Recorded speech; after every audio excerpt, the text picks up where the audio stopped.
Hello, good morning, and welcome to Unacademy IAS, a one stop destination for all the English medium civil services aspirants.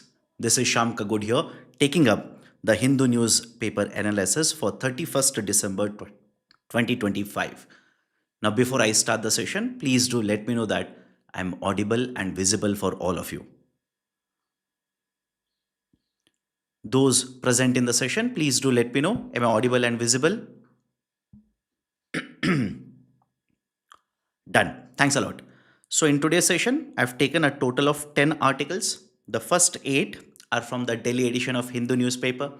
Now, in order to ensure that other articles, important ones for the prelims as well as mains examination, are covered, I've taken one article from Hindustan Times, which is associated with ecology and environment, and another article on sports, which is from Indian Express. The discussion will be comprehensive, which will help you answer the questions in prelims as well as mains. If you're liking the discussion, do not forget to hit the like button. If you're yet to join our YouTube channel, kindly do it right now. Before I start the session, here is a very important announcement. And this is for those who are appearing for the Civil Services Examination 26 and 2027. Right now, all our courses are available at a discounted price of 55%. Those interested in enrolling, check out the details by clicking on the link provided in the description. Now, once you check the prices in the website, whatever be the prices, use the code IS English to avail the discount. And in addition to that, you will also become eligible for double validity as well as CSE Assure. Those interested, do not miss out the opportunity. And I've been told today will be the last day of this particular offer. Now, let's begin the discussion. The first important article, editorial. Too good to last. Very recently, the Government of India, that is specifically the Ministry of Statistics and Program Implementation, published the data for Index of Industrial Production. For the month of November, IIP stands for Index of Industrial Production. For the month of November, the Index of Industrial Production recorded is 6.7%. Now, this is a good news for Indian economy. The reason being, if you look at the Index of Industrial Production number for the month of October 2025, that is exactly 1 month before the data for the month of November, the October 2025 data showed that the IIP registered is 0.4%. 0.4%. And those who are wondering, newcomers, the freshers, sir, what is the meaning of IIP? What is the importance of this? In the economy, essentially, there are multiple ways to measure activity. That is specifically the economic activity. One important way that you will have to study in detail is the concept of a GDP, gross domestic product. In the gross domestic product, what we basically measure is the value of production. The value of production. Whereas there is one more indicator by the name of Index of Industrial Production. IIP, which is published by MOSPI, and this is published for every month. For every month, the data is published. So the Index of Industrial Production changes or basically measures the change in the volume of production. The change in the volume of production. Is everybody able to understand the difference between both of them?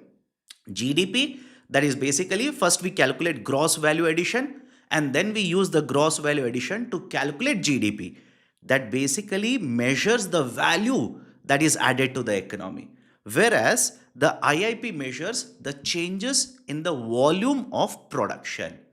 And by the way, here is my question to all of you. Please do let me know in the chat section who publishes ICI.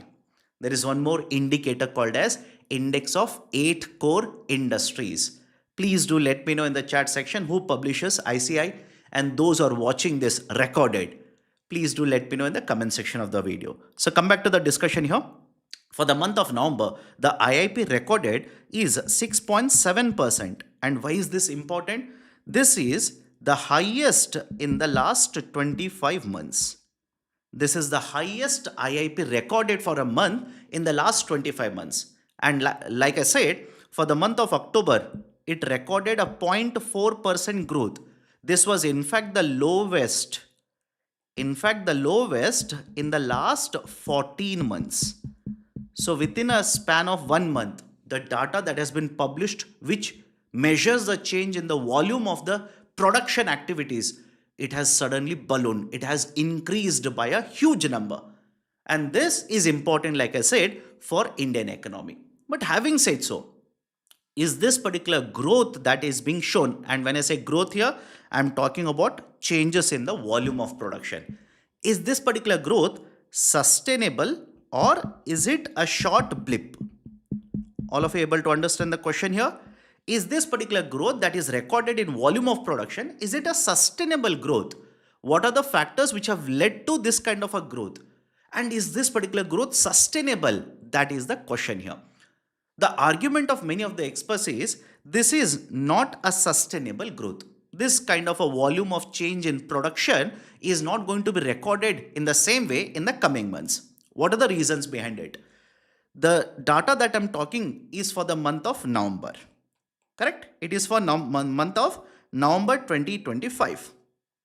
What are the important factors associated with this kind of a growth? This was month of festivals. This is the first very important point. This was the month of festivals. And whenever there is festival, including your household and my household, what is a common observation that all of us would have seen? The consumption of goods and services is very high. Correct? The consumption of goods and services is very high. We end up purchasing lot of goods and services from the market. It could be consumer durables as well as non-consumer durables. So because of festivals, the demand for goods and services is higher. And when the demand for the goods and services is higher, the production would be higher. And obviously, there will be a change in the volume of production, which is recorded in the form of IIP for the month of November. But you just think of it. Will the same be observed, let's say in the month of January? Will the same event take place in the month of February? Will the same happen in the month of March?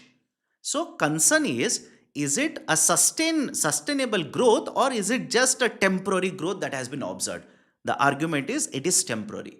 Second important factor that has contributed to this is the goods and services taxation. The goods and services tax rate. Earlier, the government of India, basically the GST Council, had implemented the GST in a different slab structure. We had 0%, 5%, 12%, 18% and 28%. But today, a lot of these particular slabs have been removed. We have 40%, which is majorly targeting the sin goods or demerit goods. But most of the goods and services now have been brought under 5% and 18%. But with this kind of a rationalization exercise, the market prices of lot of these particular goods and services went down. Now, some of you might be thinking, sir, if the rates are down, the demand for these goods will continue to exist in the market. But here is a very important factor to note. The announcement of the rationalization was not done suddenly by the government. In fact, on the Independence Day speech, the Prime Minister gave a hint. The Prime Minister basically said, we are going to rationalize. And this is my government's gift to the people, that is, right, you people. Now, when this kind of an announcement is done, don't you think a lot of us would be waiting for the rates to go down? Is everybody able to understand? I wanted to purchase something in the month of October, but in the back of my mind, there was one argument always. That is, just wait for some more days. The government will reduce the GST rate. And with the government reducing the GST rate, the prices will go down. And then I will purchase this particular good rather than purchasing in the month of September, October, I will purchase it in the month of November. So there is a certain kind of a demand which could have happened, which could have been led to the purchasing of goods and services in the other months have been postponed to the month of November. Now, this particular demand is not going to exist again in the month of, let's say, December, or for the month of January, February, March, April or May. So these are some of the reasons why the IIP number for the month of November has hit a record high. that is 6.4%, the highest in the last 25 months. Now, please understand, in addition to this, in the coming months, if you want to register GDP growth rates, higher GDP growth rates, what are the estimates given by RBI? What is the estimate given by Reserve Bank of India? Because one very important agency that will estimate the GDP growth rate for India is RBI, in addition to World Bank giving an estimate, IMF giving an estimate, even the government's finance ministry giving an estimate.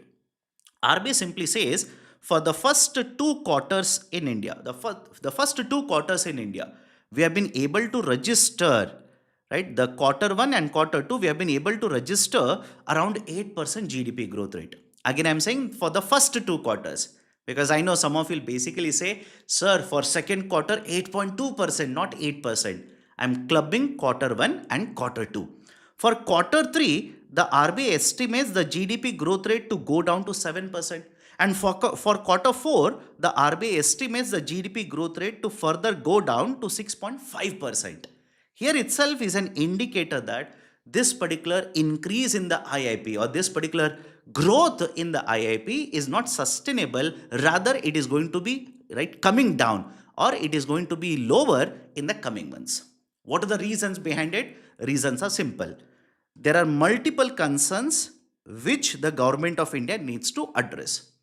The first one, is there any clarity? And I hope all of you understand. I've been telling you this for the last 1.5 months. Is there any clarity regarding whether there will be a bilateral trade agreement between India and USA? Because yesterday also I've told you this, USA is the largest trading partner for India. And even today, as we speak, 50% tariff are applicable on India's exports to USA. This is the first important concern. Second important concern is the foreign investment. The foreign investment. If you look at the foreign direct investment, in this particular financial year, the net FDI, last week we discussed this, the net FDI is very less. The net FDI for the first 7 months in the context of India is somewhere around $6 billion. And in the last 2 months, that is in the month of October and November, there is a negative FDI, that is negative net FDI. There is a higher outflow of investments rather than coming into India. So foreign investment is a cause of concern. And when you talk about investment, what about private investments? The private investments overall in case of India, private investment essentially covers both the foreign investments as well as the domestic investments. Right? Basically, the private investments are lagging behind in India. That needs to be increasing, because remember this, you can achieve a higher GDP growth rate by government investment as well as the foreign and private sector, domestic private sector investment. But a better way to increase the GDP is by attracting the foreign as well as the domestic private investments, not government investing and driving the growth in the economy. Is everybody okay with the third concern? Fourth concern, what about, let's say, what about the data associated with the increased salaries or wages? The increased salaries or wages when you adjust for inflation. When you adjust for inflation, not just nominal rises, when you adjust for inflation. The rise in the salaries or wages, the overall rise in case of India is not increasing at a pace where the inflation is increasing. Right? So these are some of the concern. And not to forget the fifth very important concern. I'll write it on the right side here. The fifth very important concern, that is the foreign exchange rate. Foreign exchange rate, forex rate, that is rupee versus dollar. The Indian rupee has taken a hit. It has depreciated to a greater extent against the dollar. The depreciation has been very high in the current financial year. Rupee is one of the worst performing currencies in Asia. And the impact of this is very simple. When the exchange rate, Indian rupee depreciates, India is a net importer. India, I repeat, is a net importer. And when rupee depreciates, imports automatically become very, very costly. So these are some of the concerns that will have an impact on the production activities in India as well as the GDP growth rate prospects of Indian economy in the remaining part of the third quarter, as well as most importantly, the fourth quarter of the current financial year. Is everybody okay with the discussion? Please do let me know. See, so these are certain points.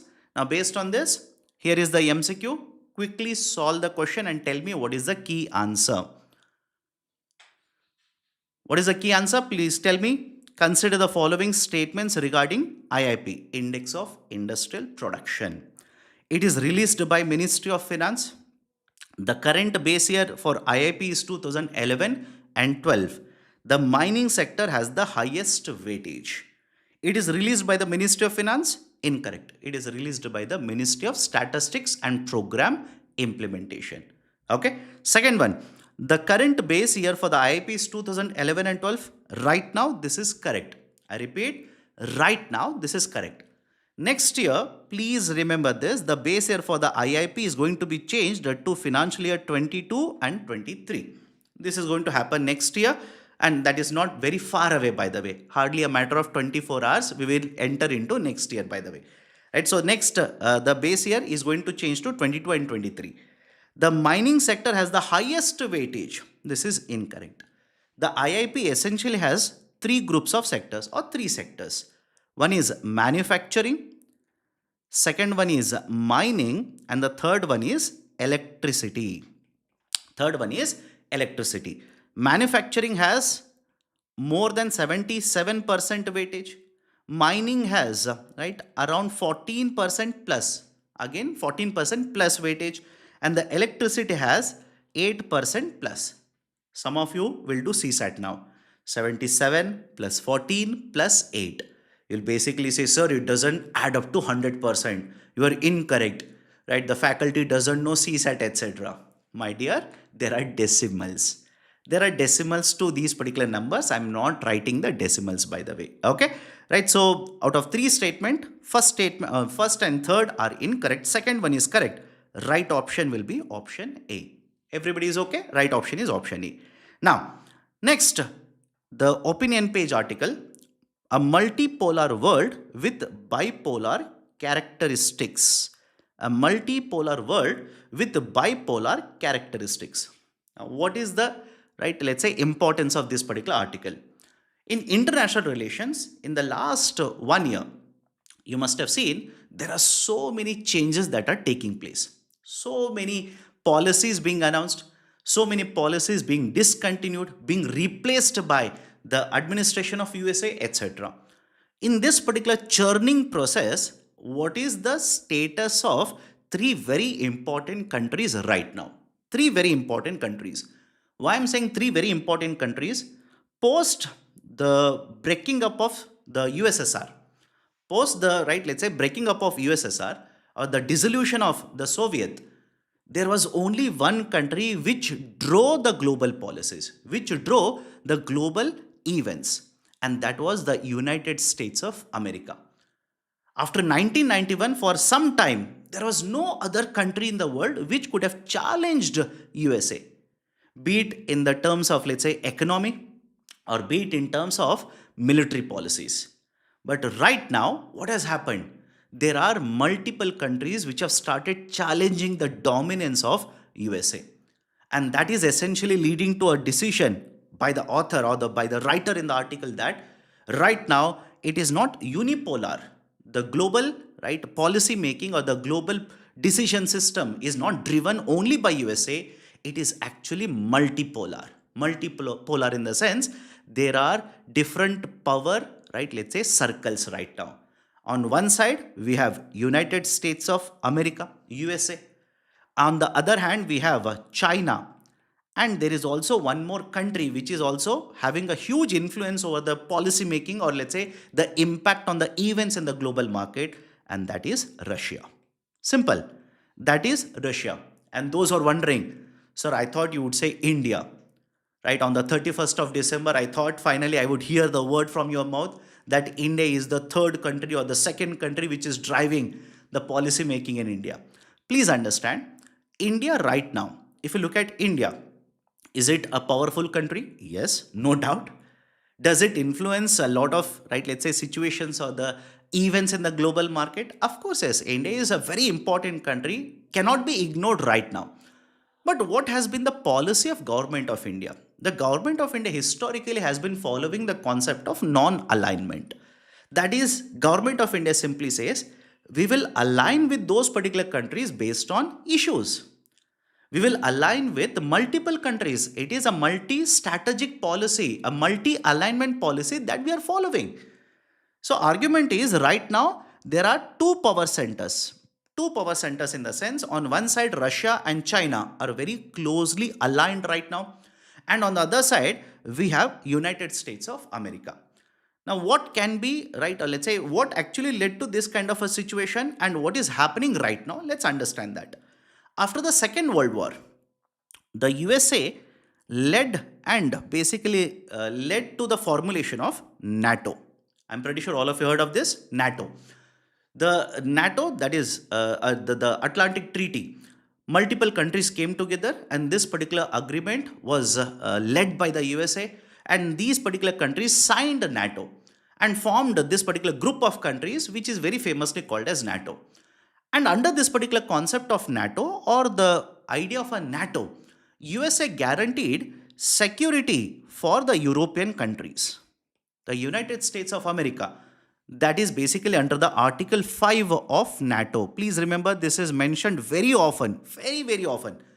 Under Article 5, USA guaranteed the securities for NATO member countries, which essentially means if any of the members of NATO is attacked, then it is considered to be attack on all the members, and all the members will come to rescue, protect this particular country which is being attacked by a non-NATO member. And this particular concept of NATO member countries has spread, and initially even Ukraine showed interest in joining NATO. Right? Ukraine showed interest in joining NATO, and that actually was one of the points which led to frictions between Russia and Ukraine, which later led to Russia attacking Ukraine. And that particular war has been happening. It's been ongoing. Right? It's been ongoing for multiple years. Despite USA trying multiple ways, multiple rounds of negotiations have taken place, but the peace is yet to be established in this particular region. The war is yet to be stopped. Now, this is one very important aspect of the discussion. Now, what is the importance of this? The importance of this is after Russia attacked or invaded, right, and the annexation of Crimea, annexation of the particular region took place back in the year 2014. Multiple sanctions were imposed by Western countries. Multiple sanctions. Thousands of sanctions have been imposed on Russia. But despite these particular sanctions, Russia has been able to sustain the economy. Although there has been certain impact, Russia has been able to sustain, has been able to conduct the trade, has been able to export, has been able to import, right, through various other mechanisms, especially with countries such as India as well as China. So Russia has become one more power center right now. No doubt, in terms of GDP, in terms of gross domestic product, Russia is not very large today as it was before the breakup of USSR. Russia's GDP right now is very small compared to what could have been achieved if there was a Soviet. But please understand, because of its sheer size, because of its availability of natural resources, Russia will play a dominant role in the global market. So this is on one side, USA and Russia. What about China? What about China? During the Cold War period, in fact, during the Cold War period, USA approached China. The president of USA made a maneuver, had talks with the Chinese head, Mr. Mao Zedong. Right? Basically, the idea was China would be used to leverage, right? And basically, there would be, right, let's say, cuts that would be implemented, or the disruptions would be implemented between the relations of China as well as Russia. But over a period of time, Chinese economy has grown by leaps and bounds. Today, if you look at the GDP of China, China's GDP, I'm just rounding off the number, it is around $20 trillion. It is around $20 trillion. US's GDP is around $30 trillion. Again, I'm saying I'm rounding off the number. Please don't tell me, sir, decimal is this, etc. 20 trillion and 30 trillion. And with the rise of China, in terms of GDP, with the rise of China, USA is worried about its power, its influence in the Asian region. And that's a reason why USA changed its policy. Rather than having close relations with China, it started having better relations with India, because they felt India would be the country that would be supported by, right, let's say USA, and that would be a counter to the influence of China in the Asian region. Right? So, nevertheless, today if you look at the Chinese economy, no doubt it is the second largest. If you look at the military of China, it has invested a huge amount of money in technology, in defense, especially in naval ships. In fact, very recently, the USA administration that is led by Mr. Donald Trump, he has announced that USA will again start investing and producing shipping, or will focus on shipping. Why? China is the dominant force in terms of shipping sector in the global market right now. So military, economy, China is dominating, right, apart from USA. As a result of all of this, what is the change in the policy of USA right now? Very recently, in the month of December, the United States of America announced a new national security strategy. I'm pretty sure all of you heard of this. NSS, National Security Strategy. And if you look at the national security strategy, now the USA's administration focus has slightly shifted. In that particular the strategy, USA is criticizing the European members. The USA wants the European members to invest more in defense. Right? In the context of China, there is no direct mention in this particular strategy, which is against the earlier strategies announced by the same administration or the US administration. But more importantly, there is a change in the focus area of USA now. There is a change in the focus area. Rather than being present in all the other countries or important power centers across the world, USA is now focused on Western Hemisphere. USA is more focused on Western Hemisphere, and that is very clearly written in this particular strategy. And this is basically the repetition of Monroe Doctrine. All of you heard of this? Please do let me know in the chat section. This is basically the repetition of what was given earlier under the Monroe Doctrine, which was announced back in the year 1823 by the US President back then, that is James Monroe. What is this particular Monroe Doctrine? Monroe Doctrine basically says the influence of the other countries. Earlier it was European countries. I hope you understand 1823. Don't simply say, sir, China. Back then it was European countries. The Monroe Doctrine basically emphasized on the power of these European countries to influence or colonize the countries in the Western Hemisphere. Right? So USA basically announced this particular policy and stated that it will be only the USA which will have influence over the countries present in the region, and the other countries, the European countries' influence has to be cut off. And that is basically the new NSS announced by the current administration, Mr. Donald Trump, is essentially the extension of what was announced earlier in the Monroe Doctrine. So these are certain important changes in the international relations which has taken place in the last 1.5 years. Is everybody okay with the discussion? Please do let me know. Right, so based on this discussion, please take up the question for practicing mains answer writing. The contemporary international system is multipolar in structure but bipolar in behavior. Multipolar in structure. Multipolar in the sense, you will see on one side USA is there, on one side China is there, there is a third actor Russia, there is European Union, and there are other countries such as Brazil, India, etc., who are realigning themselves according to the issues or the topics, etc. So the structure looks multipolar, but it is mainly a bipolar in behavior. Bipolar in the sense, if you take up lot of, let's say the decisions that have been taking place, or the events that have taken place in the last 1 year, you will see it is essentially between USA and China. USA and China. So it looks bipolar, but in reality it is multipolar. Done? So this is a question, 150 words, 10 mark a question. Please attempt it. Now, next article. Right? So these are the two articles in the central page. There was one more article about India and New Zealand. Those who are newcomers who are attending for the first time today's session, I know you'll be worried, sir, where is the article about India and New Zealand? The discussion is not there. Please watch yesterday's video. I've already made a same discussion on the trade agreement between India and New Zealand. So no point in repeating it again and again. Right. So next article, racism in India.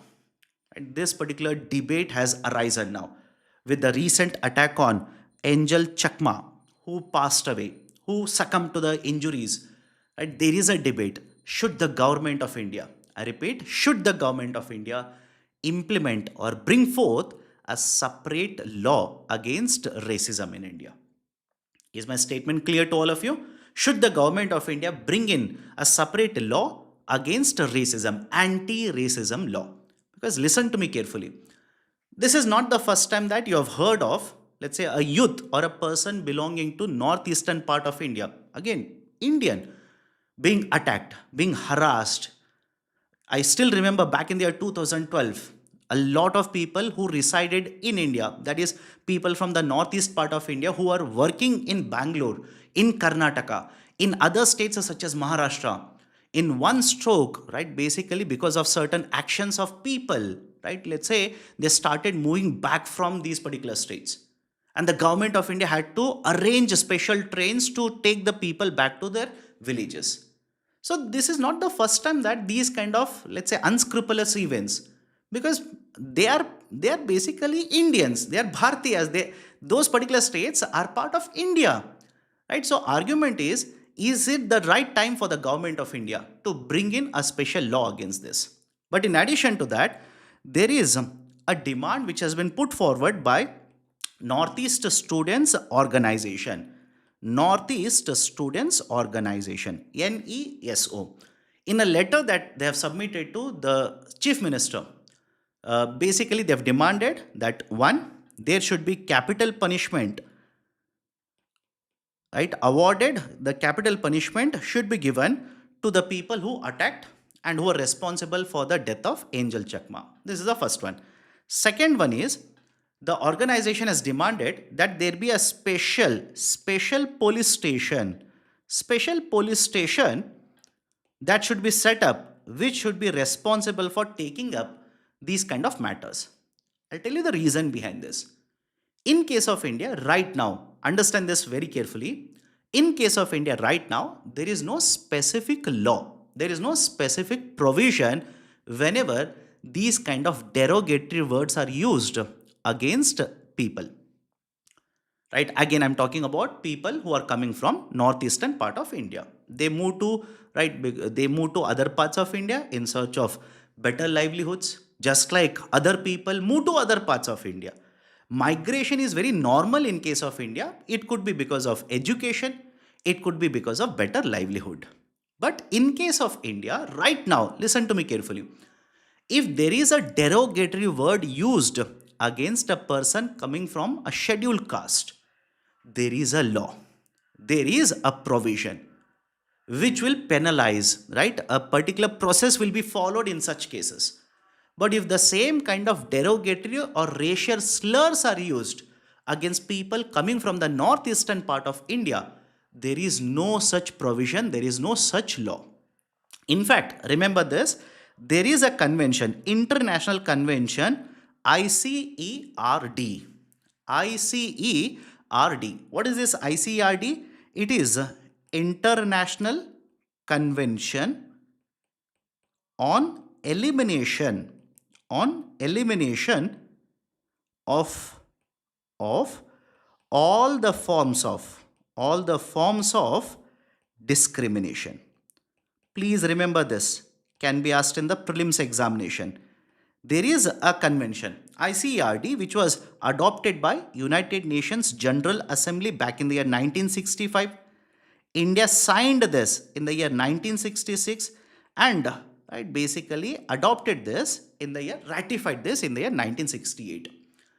Although there were certain reservations raised by Government of India, right? Because Government of India simply says there are certain provisions in the Constitution of India, for example, Article 14, which will ensure right to equality, equal protection of laws, equality before law. So citing certain provisions or the articles of the Constitution, raising certain reservations, but the government of India ratified the ICRD. But so far, there is no right a piece of legislation. There is no individual law against racism in India. Right? There is no piece of legislation which will basically right lead to prosecution or action whenever racial slurs are used against people hailing from different regions in India. So these are certain important points. In addition to this, remember one more important point now. Update. There is a petition which has been filed in the Supreme Court of India. In this particular petition, the Supreme Court of India has been asked, right? Or there is a petition to the Supreme Court asking the Supreme Court of India to basically define or issue comprehensive guidelines regarding the racial slurs which are used. Right, the different racial slurs which are used against different people coming from different regions in India. There should be a definition, and the definition should be expanded to cover all these racial slurs, and there should be a guidelines issued against it. Because a lot of times, whenever people go to police and they approach police and simply say, I'm being harassed like this, the police are helpless in this situation. The police basically say, right, argument is there is no separate provision. Under what provision should I take any kind of action? Done? Right, so these are certain important points associated with racism in India. Now, quickly solve this particular MCQ and tell me what is the correct answer. Please solve the MCQ and tell me what is the correct answer. Consider the following statements regarding International Convention on Elimination. International Convention on Elimination of all forms of discrimination.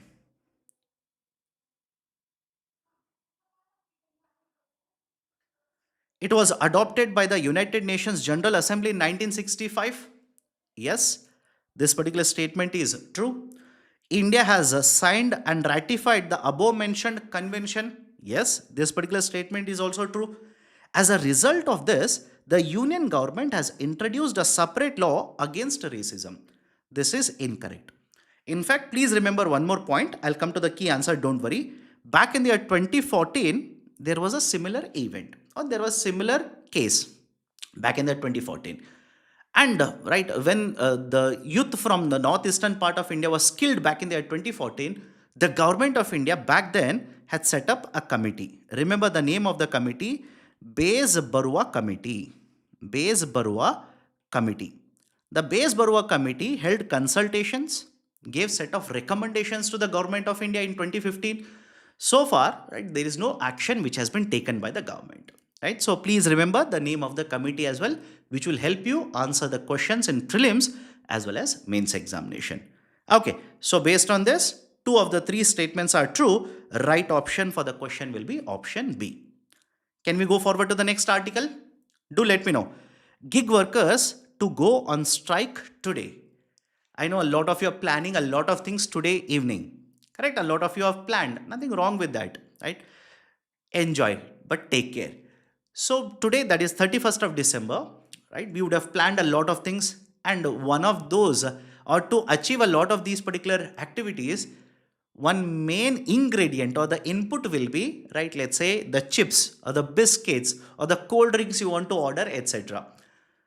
But the problem with that particular plan, right now I'm telling you, the problem with achieving that particular plan will be, you want to order a lot of this on Blinkit. You want to order a lot of it on Zepto.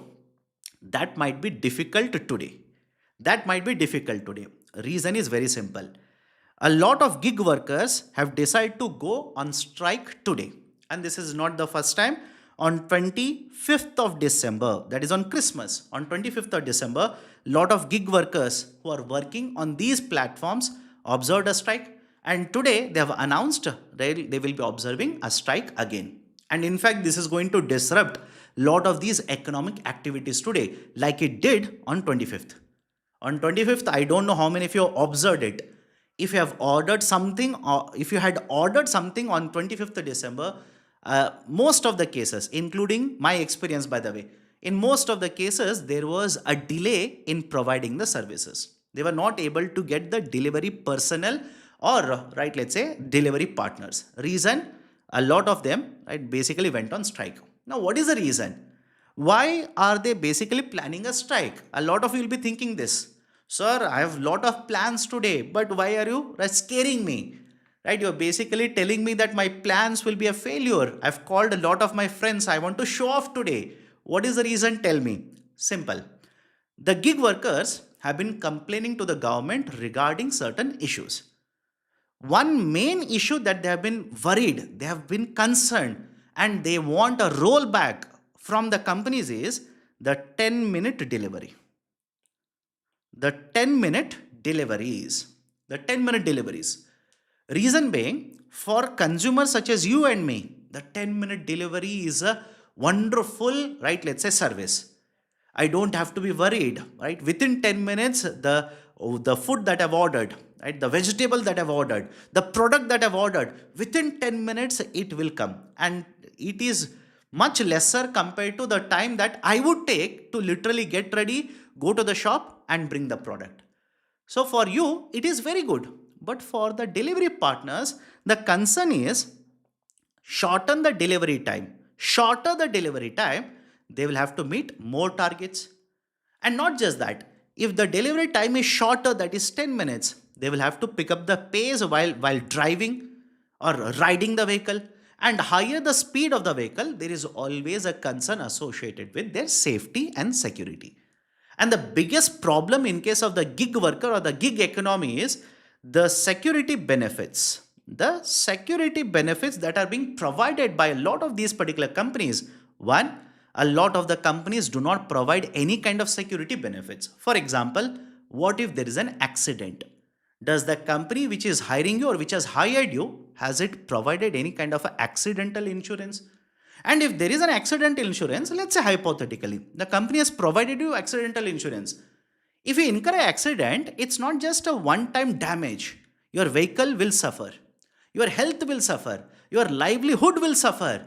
Has the company provided any kind of other security to ensure that you are going to earn certain amount of money or get certain benefits even after the accident?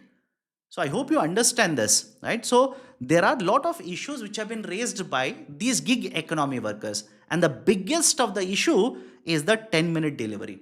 They want the companies to roll it back. But what are your thoughts regarding this? Do let me know. Would you be okay with the companies rolling back 10-minute delivery? Would you be happy? Or would you switch over to one more company, one more service provider who still continues to provide the 10-minute delivery? That is an ethical question to you people. Do let me know. So in addition to this, another issue that they have raised is pay. The pay. The pay they are earning a lot of times in case of these particular delivery partners, the pay they are earning is not sufficient. They are given certain targets to meet. If they don't meet the target, there is a lot of cuts in the pay. And in many of these particular cases, even after meeting the target, the pay is received, the pay is not sufficient. It is not sufficient for a lot of these particular workers. That's the second concern. Third concern is welfare. Welfare of the workers. With so much amount of pressure that you are supposed to deliver so many deliveries today, and that you'll have to keep on doing day in and day out. You'll have to have so many rides today that you'll have to do it day in and day out. With so much of burden or the pressure on them, what about the welfare of these particular workers? So that is the precise reason. That's a precise reason the gig workers today are going to, right, basically go on a strike. If any of you are planning anything, right, please, please have a look at this as well. Okay, keep this particular point in the mind. Everybody is okay? Please do let me know. Now, based on this discussion, let me ask you a question. And please tell me, what is the correct answer to this question? Consider the following statements regarding gig workers and Code on Social Security. The Code on Social Security is the first Indian law to define gig and platform workers and bring them under Social Security. The code guarantees minimum wages to gig workers, and the code also guarantees them collective bargaining.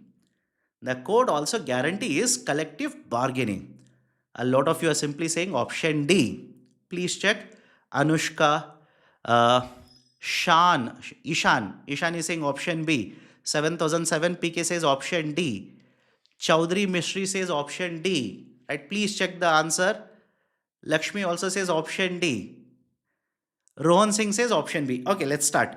Code on Social Security is the first Indian law to define gig and platform workers and bring them under the Social Security. This statement is true. This statement is true. Please make a note of this. And when I say make a note of it, download the PPT, revise it again. Right? Revise in the sense, go through the questions again. First statement is true. The code guarantees minimum wages to gig workers. There is no such provision in the Social Security Code. There is absolutely no such provision in the Social Security Code. The code also guarantees them collective bargaining. Listen to me very carefully. Concept of collective bargaining means forming a union. Simple. Forming a union. Form a union, right? And the union will bargain on behalf of you with the management. Point number one. The collective bargaining is not part of Code on Social Security. It is under Code on Industrial Relations. Right? Antara, you're absolutely right. It is part of Code on Industrial Relations. This is point number one. Point number two, even under the Code on Industrial Relations, is it legal for the gig workers to form a trade union? No.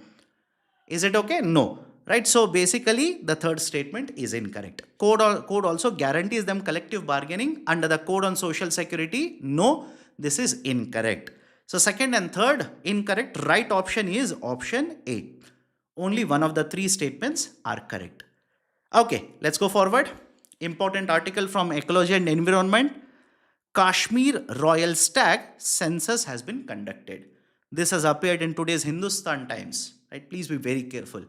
Widen your horizon. Please understand different concepts apart from this newspaper as well. So what are the important points? Kashmir Royal Stag, also referred to as Hangul. Right? Please remember the name. Kashmir Royal Stag, also known as Hangul. Once every 2 years, a census is conducted.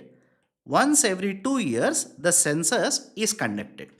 This is point number 2. Right? First one is the name Kashmir Royal Stag or Hangul. Okay. So second point is the census is conducted once every 2 years. Now the latest census data has been published. The latest census data has been published for 2025.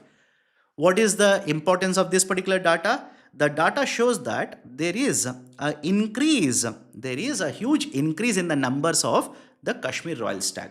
And by the way, most of these particular Kashmir Royal Stag are found, right? Remember the name, are found at Dachigam, right? Area or Dachigam National Park. Dachigam essentially is a word which means 10 villages, group of 10 villages. Right, so Dachigam National Park, it is in this particular national park, most of these particular Hanguls have been found. And what is the number of Hanguls according to the latest census data? It is a 323. 323. Back in the year 2008, these were very less, 127. Now these are 323.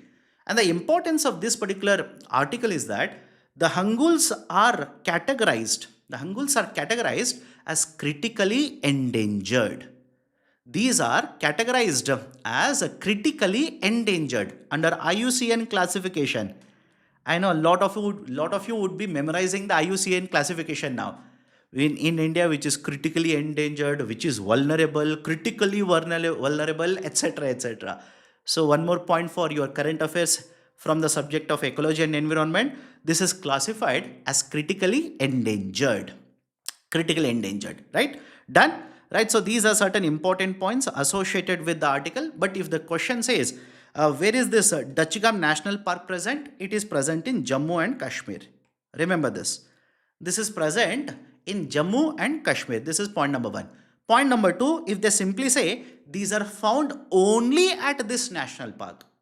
I'll repeat the statement. These are found only in this particular region. No, please remember this. There is another region, the Trull Wildlife. In the adjoining regions, in the Trull Wildlife also, some have been found, but the numbers are negligible. Numbers are negligible. Right? So these are certain important points associated with Kashmir Royal Stag. Please make a note of this, download, and before that, solve the question and tell me what is the key answer. Please tell me what is the key answer very quickly. I'm, by the way, happy. Some of you already know the answer. For example, Priya Ranjan says a Thrall Wildlife, right? ASS 1520 says a Thrall Wildlife. I'm happy. A lot of you know the answers already. Consider the following statements. Dachigam National Park is located in Himachal Pradesh. Incorrect. Jammu and Kashmir. The Kashmir stag is classified as critically endangered under IUCN. Yes, this is true. The population census for Hangul is conducted once every 5 years. This is incorrect. Right, so out of 3 statements, 2 are incorrect, 1 is correct. Right option is option A, only 1. Okay, next, couple of updates now. Social media platforms and obscene content. In recent times, I'm pretty sure when I've discussed earlier also, I hope all of you remember, even there's a case that is being heard in the Supreme Court of India regarding obscene content or what can be classified as obscenity.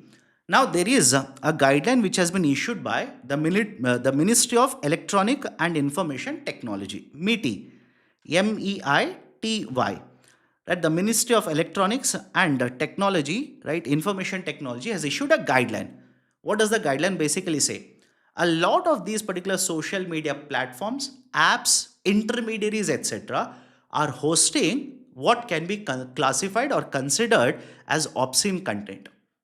Right, multiple apps in the past have been blocked by the Union Government of India, stating that the content that is displayed, that is being distributed, uploaded, modified, etc., that is basically the obscene content. Right, so multiple apps have been blocked, the websites have been blocked by the ministry. But despite that, the ministry now says, even right now, there are multiple, right, let's say the social platforms, media platforms, as well as the apps, which are still displaying this kind of an obscene content. So under the under the information technology rules, IT rules of 2021, the IT rules of 2021, now the Ministry of Electronics and Information Technology has issued a guideline for all the other existing social media apps, websites, etc., or intermediaries, etc., to ensure that they will use technology. What is the meaning of technology? If any of these particular, right, let's say intermediaries, apps, etc., have 50 lakh plus people using it, they are supposed to use artificial intelligence. They're supposed to use, right, let's say different kinds of technologies to detect any kind of a obscene content being uploaded, being distributed, being modified, etc. They have to use the technology to detect and remove this kind of obscene content.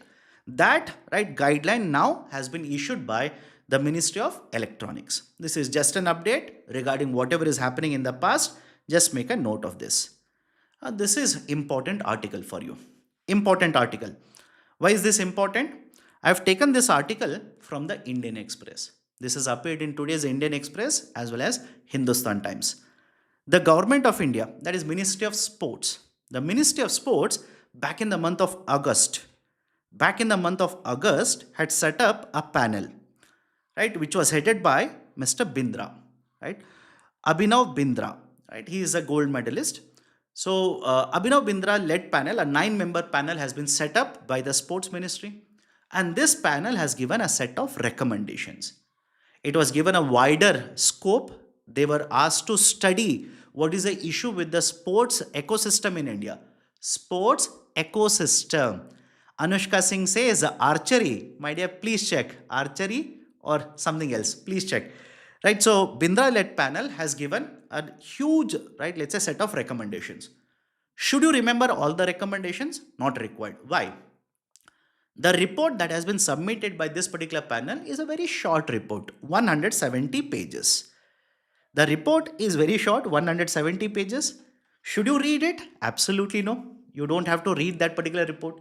What are the important issues which have been raised by this particular panel? Just observe it and then remember the recommendation. Basically, the committee has defined what are the issues, the problems, diagnostics. It has given the review regarding the diagnostics as well as the prescription. Diagnostics basically means what is the problem. Prescription means what should be done. So diagnostics as well as prescription both are part of this particular report. It's a 170-page report. In this, please observe some of the issues that have been flagged by this particular committee. Some of the issues. What are the issues? In case of India, there is no cohesion, there is no coordination synergy between different agencies associated with sports. At the central level, there is a sports association. At the state level, there are different, right? Let's say the sports departments, etc. So, one, there is no synergy between all of them. There is absolutely no synergy. In addition to this, the panel also says that there is no sufficient, I repeat, there is no sufficient manpower or administrative power that is right given to these particular agencies. No sufficient manpower. That is also one more concern that has been raised or flagged. There is right generalist civil servants, very close to your heart, generalist specialist. The argument of this particular panel is that in lot of these particular positions which are decision making positions, generalist civil servants are appointed. These particular people are not experts in the sports. But if you look at the system in the Western economies, look at the system in those countries which have been able to achieve greatness in terms of medal tallies in the Olympics or for that matter Commonwealth Games, you will see that the positions which are decision making are basically the people there are the appointees who have expertise in the sports, right? The expertise in that particular sports are appointed at a position where they can take decisions regarding what training should be provided, how much equipment should be introduced, what kind of technology we should bring, etc. Because I hope you understand. For example, I'm not an expert in any kind of a, right, let's say the athletic sports. I'm not an expert. If I'm appointed as a person who is taking a decision, I don't know, right? First and foremost, I don't know what is the importance of these particular sports, what kind of technology is required there. Because I hope you understand, there was a very nice statement given in the newspaper. The medals are not just won by, right, let's say the athletes. Medals are not just the outcome of the capacity of the athletes. The athlete will have a capacity, but you need to augment. There is a whole ecosystem. Is everybody able to understand? There is a whole ecosystem that you require. You require technology. You require right coaches. You require training. You require equipments, etc. So there is a need to set up a complete ecosystem so that the number of medals that Indians will win in the upcoming games, for example, 2030 Commonwealth Games, which India is going to host, 2036 Olympic Games, where India is expected to bid to host in India. So there is a need to develop an ecosystem which will help us becoming a sporting nation in the coming days. By the way, let me ask you one question. Please tell me the correct answer. What is the national game of India? Let me see how many of you know the correct answer. What is the national game of India? Please do let me know what is the correct answer. And those who are watching the recorded session, I expect you to give the answer in the comment section. As expected, a lot of you are saying hockey. Hockey. Okay. Right. So apart from this, coordination is not there. Ad hoc decision making, right? Leadership presence is not appropriate. There is over centralization, right? Many of the times the heads of or the chairmans of these particular sporting bodies will take all the decisions, whether they know, they have knowledge or not, right? There is no accountability system that has been set up, right? Understaffing is an issue, right? So these are some of the issues that have been raised by this particular panel in the 170-page report, right? So what recommendations have been provided? The most important recommendation, I've listed the most important recommendation here. We should set up a National Council for Sports Education and Capacity Building. Let's focus on what is the requirement of India.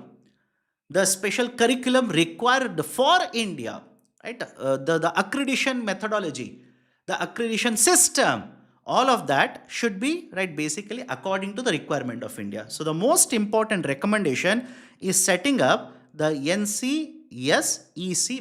Now let's wait and see how many of these particular recommendations will be implemented by Government of India in the coming days.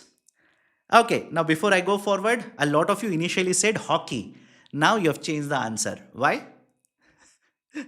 A lot of you initially said hockey. Then you went to Google, searched in the Google, then came back and said, no, no, no, sir. Right? No national game. Right? No national game of India because there was an RTR that was filed, etc., etc. Be careful. Okay? These are tricky questions. Anyways, let's go forward.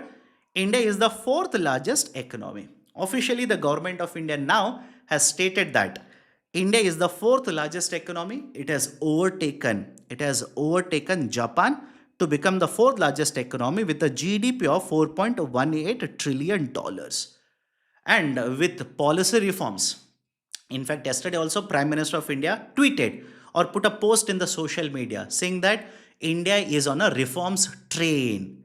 Correct? India is on a reforms train, and these particular reforms which have been implemented in 2025, which Prime Minister called as Year of Reforms, the reforms train will continue very well into the next year, that is in the year 2026 as well. But anyways, the government of India has put out a publication or a statement saying that India now has overtaken Japan, has become the fourth largest economy, and right by the end of this particular decade, if all the things work out very well, India will be overtaking even the third largest economy, right? So it will overtake Germany in the next couple of years to become the third largest economy.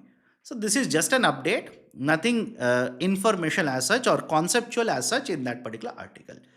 Next, HAL enters civil market with Dhruv NG helicopter. Important for prelims, please make a note. HAL, generally whenever you talk about this entity, public sector undertaking, it is associated with Ministry of Defense. It is associated with the defense, manufacturing within the defense. But now for the first time ever, Hindustan Aeronauticals Limited has developed an engine. The name of the engine, please memorize this, Shakti Civil Engine. Shakti Civil Engine has been developed by HAL, which has become the first civil engine to be certified by the DGCA, Directorate General for Civil Aviation. And using this Shakti engine, we have developed, right, the new generation helicopter, that is Dhruv helicopter. Is it okay? Right? One is the Shakti engine has been developed by HAL, and the second one is Dhruv helicopter. The new generation Dhruv helicopter has been manufactured. The first flight or the first the first flight of this particular helicopter was conducted yesterday in Bangalore, and it has been successful. What is the importance of this? In case of India, whenever you talk about helicopters, right, be it just helicopters or even for that matter aeroplanes, there is always one element that we are import dependent. Correct? There is always a discussion.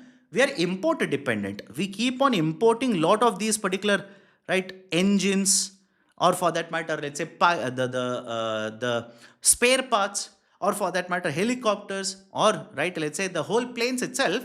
We keep on importing it. But this is an important outcome or the news for the Indian economy. Reason being, India is one of the largest civil aviation markets. The government of India has implemented multiple initiatives. For example, last decade itself, the government of India has announced UDAN initiative.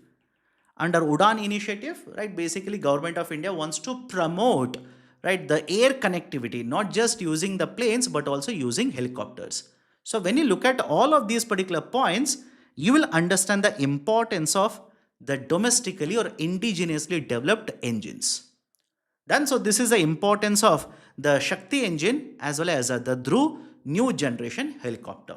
And finally, the last article for today, just factual information, the former Prime Minister of Bangladesh, the first woman Prime Minister of Bangladesh, Khaleda Zia, has passed away.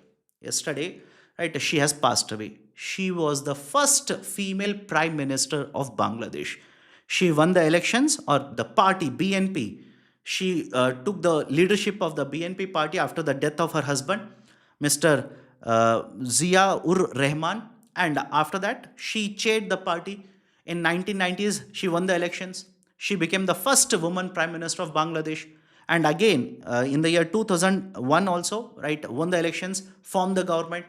Later, multiple cases were filed, right? Or whether it is political, not political, you don't enter into all of it.